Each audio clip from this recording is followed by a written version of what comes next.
9वीं सदी का इंग्लैंड, जहां रात के अंधेरों में जब समुद्र की लहरें साहिल से टकराती तो अहले मगरिब के दिनों में एक ही खौफ जागता कि कहीं वाइकिंग्स के जहाज तो नहीं आ गए। ये वो सदी थी जब इंग्लैंड का नाम तो मौजूद था मगर इसकी रूह बिखरी हुई थी।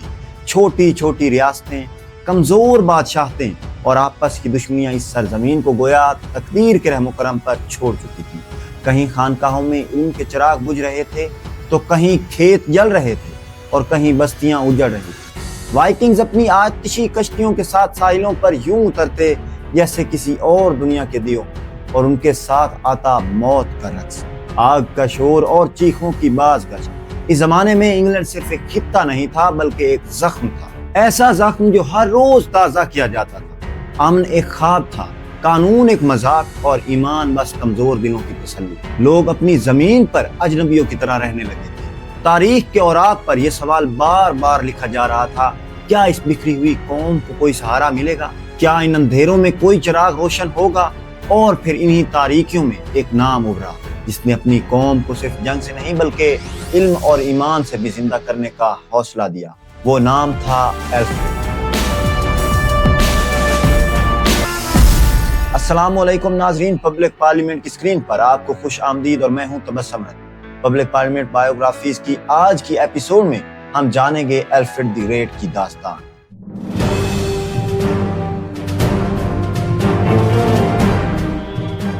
एल्फ्रेड 849 ईस्वी में वेसेक्स के शाही खानदान में पैदा हुआ। वो किंग एथलवुल्फ का सबसे छोटा बेटा था, लेकिन अपनी कम उम्री ही से उसने एक मुख्तलिफ और गहरी शख्सियत के आसार जाहिर किए। आम शहजादों की तरह ना वो शिकार और खेल कूद का दिलदादा था, न दरबार की रंगीनियों का। उसके बरअक्स उसकी तबीयत में इल्म, मजहब और गौर व फिक्र का शौक ज्यादा गालिब था। एल्फ्रेड को बचपन में रोम भेज दिया गया, जहां उसने न सिर्फ मसीही रिवायात को करीब से देखा बल्कि यूरोप की सियासत और कलीसाई दुनिया के तवाज़ुन को भी समझा। पोप लियो चौहारम से इसकी मुलाकात ने इस पर गहरा रूहानी असर डाला और उसे ये शाऊर दिया कि हुक्मरान के लिए ईमान और इंसाफ इतने ही जरूरी हैं जितने तलवार और ताकत। ये सफर उसके ज़हन को वसी कर गया और उसे एक ऐसे शहजादे में बदलने लगा जो महज तख्त का वारिस नहीं बल्कि मुस्तकबिल का रहनुमा बनने जा रहा। उसके बचपन का एक मशहूर वाकया एसर की किताब लाइफ ऑफ किंग एल्फ्रेड में दर्ज है। रिवायत है कि उसकी वालदा ओस्बर ने अपने बेटों के सामने अंग्रेजी शायरी की एक खूबसूरत किताब रखी और वादा किया कि जो बच्चा सबसे पहले इसे याद करेगा किताब उसी की होगी। नन्हे एल्फ्रेड ने सबसे पहले इशार हिफ्ज किए और किताब जीत ली। ये खेल बज़ाहिर छोटा था मगर यही लम्हा उसके और इल्म के दरमियान एक अटूट रिश्ते का आगाज बन गया। अगरचे वो जिस्मानी तौर पर कमजोर था और अक्सर बीमारियों में मुब्तला रहता, लेकिन उसकी ज़हनी जुस्तजू और मुताले की लगन ने उसे दूसरों से मुमताज बना दिया। वो दुआओं, मुताले और नज़्म व ज़ब्त को खेल कूद पर तरजीह देता रहा। यही खसूसियात आगे चलकर उसके किरदार की बुनियाद बनी और इन्हीं ने एक कमजोर जिस्म वाले बच्चे को तारीख का वो अजीम बादशाह बना दिया जिसे दुनिया आज एल्फ्रेड द ग्रेट के नाम से याद करती है। एल्फ्रेड की जिंदगी का सबसे होलनाक मोड़ उस वक्त आया जब शुमाली यूरोप की तेज आंधी इंग्लैंड के साहिलों से टकराई। ये आंधी कोई फितरी आफत नहीं थी बल्कि नॉर्वेजियन और डेनिश वाइकिंग्स के आतिशी जहाज थे जो अपनी तेज धार तलवारों और खून आशाम अजाइम के साथ इंग्लिश जमीनों को रौंदने निकले थे। उनके हमलों का मकसद महज लूट मार नहीं, वो कलीसाओं के खजाने, इल्म की किताबें और देहातों की खुशहाली के साथ साथ इंग्लिश सल्तनतों के वजूद को बिल्कुल मिटाना चाहते थे। 866 ईस्वी में तारीख ने वो दिन देखा जब ग्रेट हीदन आर्मी इंग्लैंड में उतरी। ये कोई आम लश्कर नहीं था बल्कि हजारों जंगजुओं का ऐसा सिलाब था जिसने एक एक करके इंग्लैंड की छोटी बड़ी रियासतों को निगल लिया। नॉर्थम्ब्रिया, मर्सिया और ईस्ट एंग्लिया जैसे मजबूत खित्ते भी इनके कदमों में गिर गए। कलीसा जलाए गए, राहिब कत्ल हुए और सदियों की तहजीब लम्हों में मट्टी का ढेर बन गई। ऐसे में वेसेक्स ही इंग्लैंड का आखिरी किला था। अगर ये भी गिर जाता तो इंग्लिश कौम का वजूद तारीख के अंधेरों में खो जाता। मगर तकदीर ने इस नाजुक घड़ी में क़यादत एल्फ्रेड के सुपुर्द कर दी। वो जानता था कि ये जंग सिर्फ जमीन के टुकड़ों की नहीं बल्कि ईमान, इल्म और शनाख्त की जंग थी। इंग्लैंड को बचाने के लिए अब तलवार भी उठानी थी और अक्ल व हिकमत की रोशनी भी जलानी थी। यही वो मरहला था जहां से एल्फ्रेड की असल दास्तान शुरू हुई। 871 ईस्वी का साल इंग्लैंड की तारीख में एक ऐसा फैसला कुन मोड़ लेकर आया जहां सिर्फ 22 साल की उम्र में एल्फ्रेड वेसेक्स के तख्त पर बैठ गया। आम हालात में बादशाह बनना एक एजाज समझा जाता, मगर उस वक्त तख्त संभालना गोया जलती हुई आग के बीच कदम रखने के मुतरादिफ था। रियासतें एक एक करके वाइकिंग्स के कदमों तले कुचली जा रही थीं, कलीसा वैरान हो रहे थे, खेत खलियान जल चुके थे और लोगों के दिल खौफ से लरज रहे थे। ऐसे में तख्त सिर्फ एक कुर्सी नहीं बल्कि एक भारी जिम्मेदारी थी जिस पर इंग्लैंड की बका का बोझ था। एल्फ्रेड जानता था कि उसके लिए महज तलवार के जोर पर अपनी सल्तनत को बचाना मुमकिन नहीं। फौज बिखरी हुई थी, सिपाहियों के हौसले टूटे हुए थे और अवाम में मायूसी की गहरी लहर दौड़ रही थी। उसने सबसे पहले अपनी फौज को मुनज़्ज़म करने का अज़्म किया, नए किले बनवाए, छोटे शहरों को दिफाई मराकज़ में तब्दील किया और एक ऐसा निज़ाम कायम किया जिसमें किसान दिन के वक्त खेतों में काम करते और रात को पहरा देते। ये सिर्फ जंगी तैयारी नहीं थी बल्कि एक ज़हीन हिकमत अमली थी जिसने दुश्मन को हैरान कर दिया। लेकिन एल्फ्रेड की क़यादत सिर्फ तलवार तक महदूद न थी, वो दुआ और ईमान की ताकत पर भी यकीन रखता था। उसने कलीसिया के साथ ताल्लुक मजबूत किया, राहिबों को दोबारा तालीम और इबादत की तरफ मुतवज्जे किया और लोगों को ये एहसास दिलाया कि ये जंग उनकी सरजमीन के साथ साथ उनके अकीदे की हिफाजत की जाए। और यूं एक नौजवान बादशाह ने न सिर्फ तख्त संभाला बल्कि एक कौम की बका की उम्मीद भी संभाली। एल्फ्रेड के सामने सफर तवील और कठिन था, लेकिन वही लम्हा उसकी अजमत की शुरुआत बनी।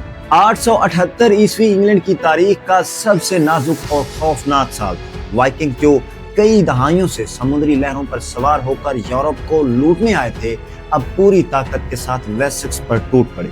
वेसेक्स, जिसे आखिरी उम्मीद कहा जाता था, वो वाहिद इलाका था जो अब तक डेनिश और नॉर्वेजियन हमला आवरों के सामने डटा हुआ था। लेकिन इस साल वाइकिंग सरदार गोथरम ने ऐसी यलगार की कि वेसेक्स के किले और फौजें एक एक करके टूटने लगी। एल्फ्रेड, जो अभी जवान बादशाह था, अपने चंद वफादार साथियों के साथ दलदली इलाकों की तरफ पसपा हो गए। ये पसपाई बज़ाहिर एक शिकस्त थी, लेकिन हकीकत में यही लम्हा एल्फ्रेड की असल क़यादत का आगाज साबित हुआ। तारीख में आता है कि वो भेस बदल कर आम लोगों में घूमता रहा, किसान मजदूरों और गरीब देहातियों के साथ रहकर उनकी जिंदगियों को करीब से देखता, उनकी तकालीफ, उनके दुख और उनकी उम्मीदों को अपने दिल में जज़ब करता। यही तजर्बा उसके लिए एक रूहानी और सियासी तरबियत था। उसने समझ लिया कि बादशाहत सिर्फ तख्त पर बैठने का नाम नहीं बल्कि अवाम के दिलों को जीतने और उनकी तकालीफ को अपनी तकालीफ समझने का नाम है। इसी दौरान एक मशहूर वाक़या बयान किया जाता है कि दलदली इलाके में पनाह लेते वक्त वो एक किसान की झोंपड़ी में ठहरा। किसान की बीवी ने उस पर भरोसा करते हुए उसे चूल्हे पर रखे केक संभालने को कहा। एल्फ्रेड अपने मंसूबों और फिक्रों में इतना महव था कि केक जल गए। औरत ने डांटा और कहा, तुम अपने काम पर तवज्जो नहीं देते तो बादशाही कैसे संभालोगे। ये वाक़या एल्फ्रेड के लिए एक अलामती सबक बन गया कि क़यादत का मतलब जिम्मेदारी का बोझ उठाना है, चाहे वो छोटा हो या बड़ा। चंद महीनों बाद उसने अपनी बिखरी हुई फौज को मुनज़्ज़म किया, नए अज़्म और हिकमत अमली के साथ वापस आया और एडंगटन की जंग में गोथरम को शिकस्त दी। यही वो लम्हा था जब एल्फ्रेड न सिर्फ अपनी सल्तनत का मुहाफिज बल्कि एक अजीम रहनुमा बनकर उभरा। एल्फ्रेड द ग्रेट सिर्फ एक जंगजू बादशाह नहीं बल्कि एक ऐसा हुक्मरान था जिसने तलवार के साथ कलम को भी इतनी ही अहमियत दी। जब वाइकिंग्स के हमलों ने इंग्लैंड की जमीनों को वैरान किया तो सिर्फ किले ही नहीं गिरे थे बल्कि दरसगाहें, चर्च और इल्म के मराकज़ भी तबाह हो गए थे। आलिम, पादरी और उस्ताद या तो मारे गए या मुल्क छोड़ गए। इंग्लिश कौम जहालत और लाइल्मी के अंधेरों में डूबने लगी। एल्फ्रेड ने महसूस किया कि अगर कौम को सिर्फ फौजी ताकत से बचा भी लिया गया तो इल्म के बगैर इसकी रूह मर जाएगी। उसने एक इनकलाबी फैसला किया कि तालीम को दोबारा जिंदा किया जाए। उसके दौर में ये एक हैरान कुन बात थी कि एक बादशाह खुद तराजुम करे। एल्फ्रेड ने लातीनी जबान से कई अहम किताबें अंग्रेजी में तर्जमा करवाई ताकि आम लोग और मकामी पादरी भी इल्म हासिल कर सके। उसने कहा था, कौम को मजबूत करने के लिए जरूरी है कि वो अपनी जुबान में पढ़ और समझ सके। यूं उसने दरसगाहें कायम की जहां नौजवानों को न सिर्फ मजहबी तालीम दी जाती बल्कि फलसफा, तारीख और कानून का भी इल्म दिया जाता। अदालतों और गिरजाघरों में तालीम की अहमियत पर जोर दिया गया। उसके अपने अल्फाज थे, बादशाहत बगैर इल्म के अंधी बादशाहत है। यही सोच आगे चलकर انگلینڈ میں تعلیمی احیا کی بنیاد بنی۔ الفریڈ نے اپنی فوجی فتوحات کو تعلیمی اور فکری اصلاحات کے ساتھ جوڑ کر ایک نئی قومی شناخت بنائی۔ اس نے یہ باور کرایا کہ تلوار سے صرف سلطنتیں بچتی ہیں لیکن قلم سے قومیں بنتی ہیں۔ یہی وجہ ہے کہ وہ آج بھی صرف ایک جنگی ہیرو نہیں بلکہ انگلینڈ کی فکری اور علمی بیداری کا پیش خیمہ سمجھا جاتا ہے۔ الفریڈ دی گریٹ نے یہ بات بہت جلد سمجھ لی تھی کہ کسی بھی قوم کی اصل طاقت صرف فوج یا دولت نہیں بلکہ ایک منصفانہ نظام عدل میں ہے۔ جب وہ تخت پر بیٹھا تو انگلینڈ کا معاشرہ بکھرا ہوا تھا، مختلف علاقوں میں الگ الگ رسم و رواج رائج تھے، فیصلے طاقتور کے حق میں ہوتے اور کمزور ہمیشہ دب جاتا۔ وائکنگز کے حملوں نے اس بدنظمی کو اور بڑھا دیا۔ ایسے میں الفریڈ نے یہ عزم کیا کہ ایک ایسا قانونی ڈھانچہ بنایا جائے جو سب کے لیے یکساں ہو۔ اس نے ایک جامع قانون مرتب کیا جسے بعد میں بک آف ڈوم کہا گیا۔ یہ محض احکام کی فہرست نہیں تھی بلکہ اس میں بائبل کی اخلاقیات، انصاف کی قدریں اور عوامی بھلائی کے اصول شامل ہیں۔ الفریڈ کا ماننا تھا کہ بادشاہ کا اصل فرض انصاف قائم کرنا ہے۔ اس نے کہا تھا اگر بادشاہ انصاف نہ دے سکے تو اس کی تلوار بھی بیکار ہے۔ اس نے اپنے عہد میں قاضیوں اور حکام کو تعلیم دلوانے کا اہتمام کیا تاکہ وہ فیصلہ دانائی اور قانون کی روشنی میں کریں۔ عدالتوں میں رشوت اور جانبداری کو ختم کرنے کے لیے سخت اقدامات کیے گئے۔ عام لوگ بھی یہ محسوس کرنے لگے کہ بادشاہ ان کے ساتھ ہے، اب وہ اکیلے نہیں۔ الفریڈ کے قوانین صرف وقتی ضرورت کے تحت نہیں تھے بلکہ انہوں نے مستقبل کی انگلش عدالتی روایت کی بنیاد رکھی۔ بعد کے کئی بادشاہوں نے انہی قوانین سے رہنمائی لی۔ یہی وجہ ہے کہ اس کے دور کو سنہری عہد کہا جاتا ہے کیونکہ وہاں تلوار اور قلم کے ساتھ ساتھ عدل کی ترازو بھی قائم تھی۔ یوں الفریڈ نے یہ ثابت کیا کہ انصاف صرف عدالتوں کا مسئلہ نہیں بلکہ ایک قوم کی بقا اور اس کی عزت کی ضمانت ہے۔ الفریڈ دی گریٹ نے اپنی آنکھوں سے دیکھا تھا کہ وائکنگز کے حملے کس طرح بستیوں کو جلا کر راکھ کر دیتے ہیں، کھیت اجاڑ دیتے ہیں اور عوام کو غلام بنا لیتے ہیں۔ وہاں سے اس نے یہ نتیجہ اخذ کیا کہ اگر انگلینڈ کو بچانا ہے تو محض ہمت اور دعا کافی نہیں بلکہ ایک منظم اور پائیدار دفاعی نظام چاہیے۔ اسی سوچ کے تحت اس نے برگز کا نظام متعارف کروایا۔ یہ دراصل قلعہ بند شہر تھے جو پورے ویسکس میں حکمت عملی کے ساتھ تعمیر کیے گئے۔ ان قلعوں کو اس طرح بنایا گیا کہ کوئی بھی دشمن اچانک حملہ کر کے عوام کو نقصان نہ پہنچا سکے۔ ہر برگ میں ایک مستقل فوجی دستہ اور ہتھیاروں کا ذخیرہ موجود رہتا۔ عوام بھی ان قلعوں کے اندر پناہ لے سکتے تھے۔ اس منصوبے نے پورے علاقے میں ایک طرح کا حفاظتی جال بچھا دیا۔ الفریڈ نے فوج کو بھی نئے انداز میں منظم کیا۔ اس نے فوج کو 3 حصوں میں تقسیم کیا۔ پہلا حصہ میدان جنگ میں لڑنے کے لیے ہمیشہ تیار ہے، دوسرا قلعوں اور سرحدوں کی حفاظت کرتا اور تیسرا حصہ کھیتوں میں کام کر کے معیشت کو سہارا دیتا۔ یوں فوجی طاقت اور زرعی پیداوار ایک دوسرے کے متوازی چلتی رہی۔ یہ ایک انقلابی سوچ تھی کیونکہ اس سے فوج بھی مضبوط رہی اور کسان بھی بھوکے نہیں مرے۔ اس کے علاوہ الفریڈ نے بحری دفاع پر بھی خاص توجہ دی۔ اس نے ایسے جہاز تیار کروائے جو وائکنگز کے روایتی جہازوں سے بڑے اور زیادہ طاقتور تھے۔ یہی ابتدائی شکل تھی جسے بعد میں انگلش نیوی کہا گیا۔ الفریڈ کی یہ اصلاحات وقتی ضرورت کا جواب نہیں بلکہ طویل المدتی حکمت عملی تھی۔ اس نے قوم کو یہ سکھایا کہ دفاع صرف سرحدوں پر نہیں بلکہ شہروں، کھیتوں اور سمندروں تک پھیلا ہونا چاہیے۔ یہی بصیرت بعد میں انگلینڈ کی طاقت کی بنیاد بنی۔ الفریڈ دی گریٹ صرف ایک سپہ سالار یا حکمران نہیں تھا بلکہ ایک گہرے روحانی احساس رکھنے والا انسان بھی تھا۔ اس کی شخصیت کا یہ پہلو اس وقت واضح ہوا جب وہ مسلسل جنگوں، بیماریوں اور مشکلات کے بیچ بھی مذہب سے جڑا رہا۔ تاریخ بتاتی ہے کہ بچپن ہی سے اس کا رجحان عبادت اور دعاؤں کی طرف زیادہ تھا اور یہ رجحان بادشاہت کے دوران بھی کبھی کم نہ ہوا۔ الفریڈ کو یقین تھا کہ خدا کی نصرت کے بغیر سلطنت کی حفاظت ناممکن ہے۔ وہ ہر بڑی جنگ سے پہلے دعاؤں اور روزوں کا اہتمام کرتا اور اپنی فوج کو بھی یہ باور کراتا کہ اخلاقی طاقت ہی اصل کامیابی کی ضامن ہے۔ اس لیے اس نے قوانین میں مذہبی اصول شامل کیے۔ اس کے فرمانوں میں عہد نامہ قدیم اور عہد نامہ جدید کے احکام کی جھلک ملتی ہے۔ وہ چاہتا تھا کہ بادشاہت محض طاقت کا نام نہ ہو بلکہ انصاف اور خدا ترسی بھی قائم۔ الفریڈ کا ایک اور کارنامہ مذہبی اداروں کی بحالی تھا۔ وہ مانتا تھا کہ مذہب اور علم کا رشتہ ٹوٹ جائے تو معاشرہ بھی ٹوٹ جاتا ہے۔ کہا جاتا ہے کہ اپنی بیماریوں اور کمزوریوں کے باوجود وہ راتوں کو عبادت میں گزارتا اور دن کو سلطنت کے معاملات سنبھالتا۔ اس کا یہ توازن اسے نہ صرف رعایا کے لیے ایک بادشاہ بلکہ ایک نیک رہنما بھی بناتا۔ اس لیے اسے انگلینڈ کا مسیحی بادشاہ کہا جاتا ہے جس کی حکمرانی میں تلوار اور دعا دونوں ساتھ ساتھ چلتے تھے۔